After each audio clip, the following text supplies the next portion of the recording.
The question of Adam's race might seem unusual at first, yet it has sparked debate and controversy for centuries. Some imagine Adam and Eve as the blueprint for all humanity. They picture them with features common in their own ethnicities, but what if we dig deeper? What if we examine the scriptures and the scientific evidence for clues to our first ancestors' appearance? The answer might surprise you. The Bible, while not explicit, offers hints about Adam's appearance. Science, with its ever-growing toolkit, provides compelling evidence about the origins of humankind. By weaving together these threads of faith and reason, we can embark on a fascinating journey to uncover the truth about Adam and Eve. The book of Genesis tells us that God formed Adam from the dust of the ground. This simple statement holds profound implications. Soil is not merely dirt, it's a complex mixture of minerals and organic matter. The composition of soil varies dramatically across the globe, resulting in a spectrum of colors. The Bible often uses symbolism and metaphors to convey deeper truths. Could the dust of the ground from which Adam was formed be a metaphor for the very essence of his being? Could it hold clues to his physical characteristics, including his skin color? Let's consider the location where Adam was created. While the Bible doesn't pinpoint the Garden of Eden on a modern map, it provides geographical clues. The Bible mentions rivers like the Pishon, Gihon, Tigris, and Euphrates. These rivers suggest a region in the Middle East or Africa. The soil in these regions, rich in melanin-producing minerals, is predominantly dark. Melanin, of course, is the pigment that gives our skin its color.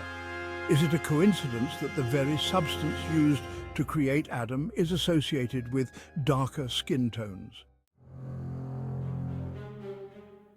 Science provides compelling evidence that supports the idea of an African origin for humanity.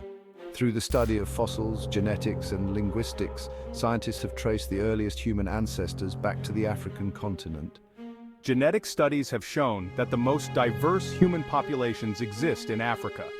This diversity suggests that humans have been evolving in Africa for a longer period than anywhere else. The genetic evidence overwhelmingly points to Africa as the birthplace of our species. Let's delve into the fascinating case of the Khoisan people of southern Africa. Often considered one of the oldest cultures on Earth, the Khoisan possess unique genetic markers. Recent studies have revealed surprising genetic links between the Khoisan people and certain Asian populations, particularly those in East Asia. This genetic connection suggests an ancient migration from Africa that predates the more recent migrations that populated Europe and other parts of Asia. It speaks to the interconnectedness of humanity and challenges traditional narratives of racial separation.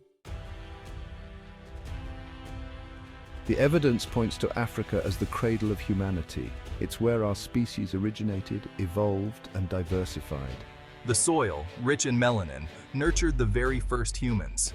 If we trace our lineage back far enough, we all have ancestors who walked the plains of Africa. The biblical account of Adam's creation, when viewed through the lens of science, suggests that the first humans likely had darker skin tones. This conclusion aligns with the fact that humans originated in a region with abundant sunlight, where darker skin provides natural protection. Section 7. The Lost Pages, Unearthing the Full Story.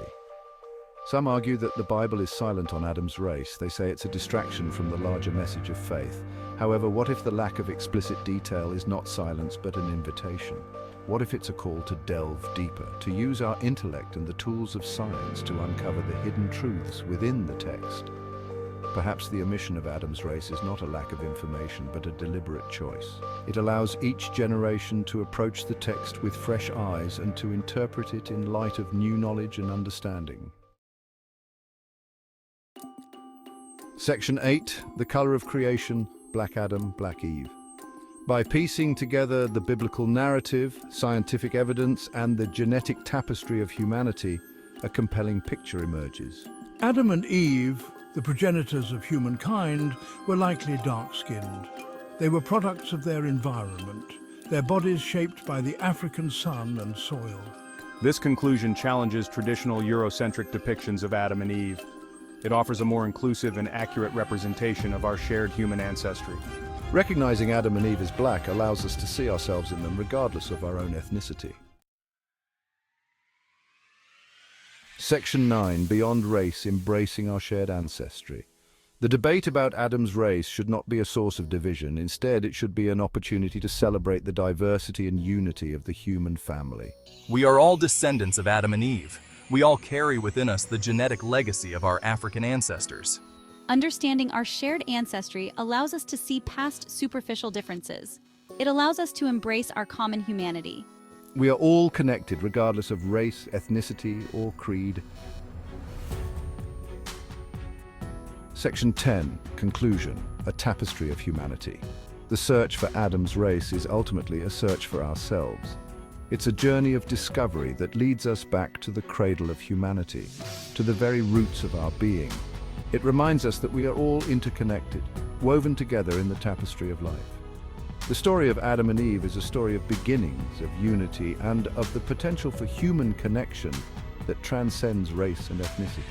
It's a story that continues to unfold today as we learn more about our shared history and embrace the richness of our collective human experience.